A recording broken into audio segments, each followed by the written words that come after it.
শরীরচর্চায় বসে পড়েছি শরীরচর্চা করতে। তারপর এই মাঝখানে এটা কি আমাকে বড্ড ডিস্টার্ব করছে তাই জন্য ভাবছি এটাকে তুলে ফেলেই দেবো। হাত দিয়ে এদিক ওদিক করছি বুঝে পাচ্ছি না কি হবে জীবনে। আজকে ব্রেকফাস্টে খেলাম ওটস দিয়ে ব্রেকফাস্ট করে একটু রেস্ট নিয়ে তারপরে ভাবলাম কি করব কাজকর্ম তো আমার কিছুই নাই, খাই দাই ঘুমাই আর একটু ঘুরি। আর যখন বিরক্ত করতে ইচ্ছা করে আমাকে তো আমি কাঁদতে শুরু করে দিই। তাই ভাবলাম আজকে একটু শরীরচর্চা করে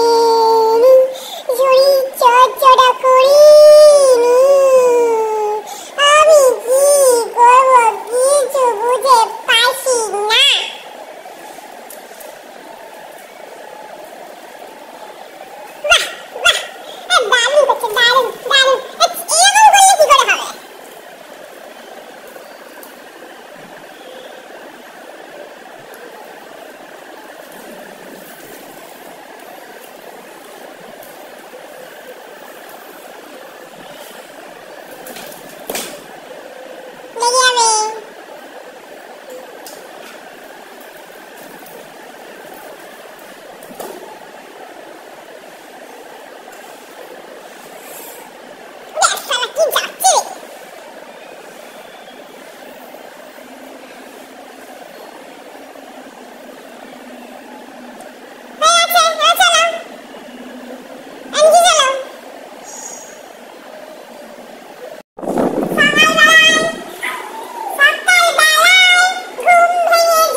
Bye.